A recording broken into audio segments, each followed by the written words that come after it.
Hey, good afternoon, everyone. We got Cardo Dudley Jr. here. I'm Wilson Tarpe Jr. And look, man, U.S. men is taking on Brazil today in the first game of the knockout round. Is winner go home essentially from here on out. The women's will be taking part in their first game in the knockout round tomorrow afternoon, so we'll definitely see y'all then. But for the USA, they came out and took care of business. They routed Brazil 122 to 87. That starting group got off to a good start.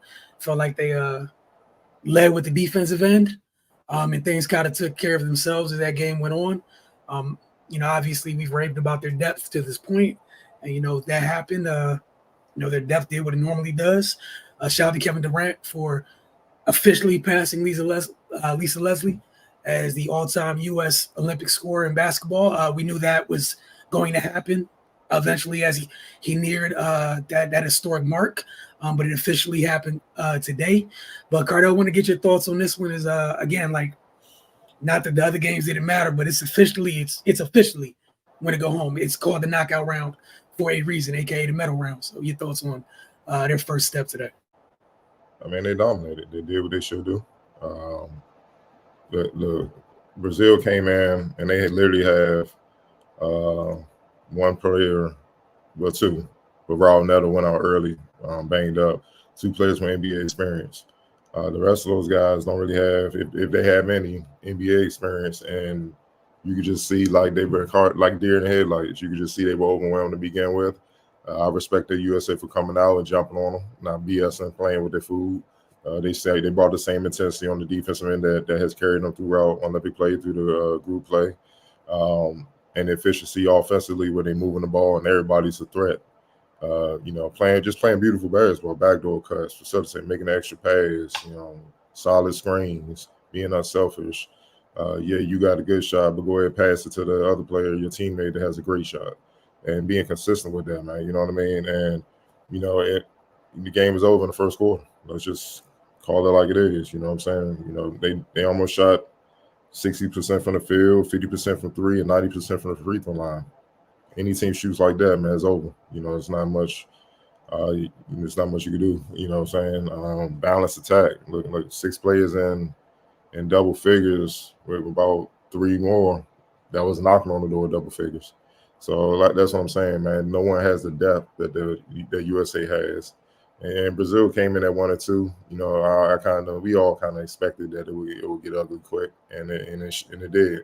And that's what I love about what the USA did. They did what they should do, like dominate, get them up out of here, and move on.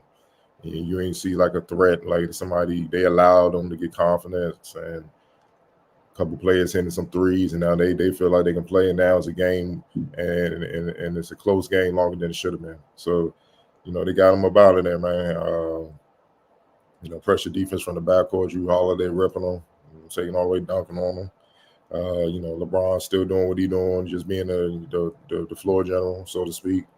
Uh, and just efficient, man. And the guys, I mean, come on, look, like LeBron and Embiid, 6 shots both, but they made 5 shots. You know what I mean? Like KD 8 shots, Adebayo 8 shots. Like only one player got double-digit shots, and that was Ant, and he hit 6 of them. So, you're not gonna beat any team, let alone the USA team. Uh, unless you could be able to play consistent enough defense to kind of slow it down and still execute your offense. That's only hope you have, man. So this game, once I saw the bracket, I knew, all right, they're gonna dominate them. Then it's just a matter of facing the next opponent, and which is Serbia, I believe.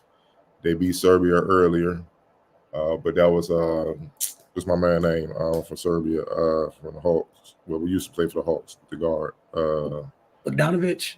Yeah, Bogdanovich. That was like his first game back. He didn't play in the showcase games and stuff like that. So he has time to gel.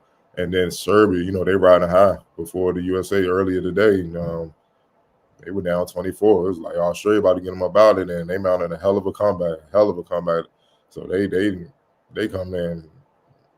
They come in with the right amount of confidence and also the right amount of, like, we don't handle our business. We not coming back with them. You know what I'm saying? So they dangerous, and they got who I believe is the best player on the planet right now, and that's Nikola Jokic. You know what I'm saying? So anything, and we all saw in the last game when he was on the floor, it was even. You see what I'm saying? And so I'm like, Jokic, eat your Wheaties, whatever you got to do, get your rest, be in that cold tub, because you ain't coming out, brother. Because this is the only chance we have. It's knockout round. So, it's going to be interesting, man. If they let Jokic just unleash him, it's going to be interesting to see how he messes up, because he's like all 5 players in one dude. So, it's tough. He's a point center. So that's just hard to match up with. It's hard to match up with that. And he's in that game, you might see more Bam and AD, because they can get on the perimeter with them and all that more so than Embiid or whatnot. Or Seeker might just throw all of them at him just to try to wear him down, slow him down, because everything's going to be fair from him. You know what I mean? So the thing is, can Serbia guards hold up? And that's the question. The front court, yeah. But can their guards hold up enough where they can be challenged? They can challenge the USA. We're about to see, but I expect definitely a more competitive game than what we saw today moving forward. But yeah, USA did what they should do. Yeah, look, I'm not going to add a whole bunch of extra words to it. They had a task in front of them. They completed the task. Not a knock to Brazil or what have you. Again, like you said, they entered the knockout stage 1 and 2. We knew how this was going to go, and like you, I'm appreciative that this USA team didn't do what we've seen. Different iterations of USA teams do at times in the same situation, which is fall into that horrible hole of, oh, it's a gimme game, stuff should be sweet, and it end up being a whole different type of experience that it needed to be. And so appreciative of that. And like you said with Serbia, that was a hell of a comeback earlier, man. For anybody that missed it, I hope you guys find a way to rewatch that. Like, Australia came out and had them folks on the ropes, and they just walked them down. Like you said, with the best player in the world leading the way. That was a hell of a performance by Joker and company. And yeah, like you said, how does Serbia find a way to try to stifle the U.S. perimeter players? And also, can they control those moments if and when Jokic is off the court, because they died in those moments last time. Yeah. It wasn't like, oh, it's a little swing. Like 2 different games were played when he was on the court and off the court. Like drastically different games were played. So that's something I'm sure they want to keep their eyes on. But credit to them, to the USA for getting the job done today, and Serbia for handling their business. The player of the game.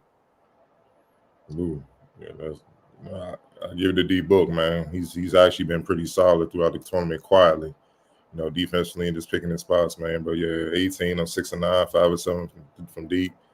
3 rebounds, 3 assists, man. 1 turnover. That's just can't in 15 minutes. Can't get no better than that. Like you said, the efficiency. You talked about the team's overall efficiency when we first got on here. Book's been consistent. Yeah. He's been one of the few consistent players in that starting group the entire time. This was just the first game where it showed in the scoring column. But everything else that we've seen, like he's done those other things. He just hadn't had the opportunities prior to this one to take 9 shots. Honestly, that's literally just been an issue. But he's been perfect in that group, filling his role and handling his business. X factor. It's LeBron. I gotta give it to LeBron, man. He's literally just a point guard out there right now. He's playing point guard, facilitating, getting guys easy shots. I love the lob to Jason Tatum. I love that type of passing, man. Right on the dime over the defender, man. He was just surgical, and passing's contagious, man. It's fun. You know what I mean? Because when you see a couple guys passing like how he's been passing, it just feeds around to the other team. Like everybody else start to copy it. And you know what I mean? And one thing that can kill any defense is passing. I don't care how great a defense, you always on the move. Eventually somebody's going to break and the pass and get where it need to be, and somebody's going to get a good shot. So, but you just saw that consistently throughout everything. It became contagious and everybody fed off of it. Like, LeBron had 9, but Booker had 3. Holiday had 3. Durant had 3. Davis had 3. Edwards had 2. Derek White had 4. Multiple players had 3 or more. You see what I'm saying? And and everybody outside Steph Curry had an assist. So it's just like you scouting them. Who do we pinpoint? It's tough to do. Yeah, not to mention where he's playing that facilitator role for on the court. It's a different type of stress on teams. Again, like you said, he had 9 assists, and he's been getting more and more comfortable with that group with each game that's went by. How do you deal with that? Because for the most part, the person that's on him while he's essentially playing point guard is a bigger player, sometimes a smaller player where he can get downhill if he needs to, but you got shooters running off. You got shooters running off ball.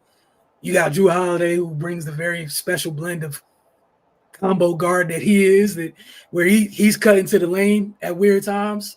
Him and Steph setting screens. You had Joel doing what he was doing. But yeah, LeBron's what he brings, what he does best. His best skill was definitely on display tonight, this afternoon, what have you, tonight with that group. And it was honestly for me, it was good to see that group get rolling because we've seen the bench consistently roll regardless in each and every game. And that's not that the starting group's been bad, but you've been waiting for them to kind of get their own rhythm going at some point, and it's good to see that. And I think today's probably been the best example of that thus far on both ends of the floor for that starting group. And clearly, he had his hands on the controls. No doubt, because you got 2 primary ball handlers. Even Booker, he handles the ball a lot for Phoenix. You got 2 primary ball handlers that's off the ball now. See what I'm saying? So, that's tough to do. But you can't knock it because, it's tough to adjust in such a short period of time, but you can't knock it because, LeBron at 6'8", 6'9", playing point, that's a matchup nightmare. You know what I mean? And it automatically just makes the other team just be out of whack defensively. Because, do I keep my point guard on them? Do I have a big wing on them? But if he's out there, my wing is at the top of the key, and he's not on the perimeter and the lane to clog up things and help our bigs and all. It's just it's a lot of questions you gotta answer. And then, but that's why LeBron's one of the greatest of all time. Like you said, there's no right answer for it. Mm-hmm. If you do put someone you want to put your best perimeter defender on them, that means not your best perimeter defender is chasing the shooters through screens, which is the task in autumn, the task in itself. You're probably not going to double the 6'8" facilitator, see over the double. Really good game for U.S. today, man. Glad that they handled business. Like you said, they got Serbia up next. We'll see how that goes. And we'll see y'all tomorrow afternoon as USA women get into the knockout round. I believe they're taking on Nigeria, correct? Yes. So we'll see you guys about the same time tomorrow afternoon. So y'all have a great day. And don't forget, Focus TV, the weekly show is on tomorrow morning on our channel. See y'all then.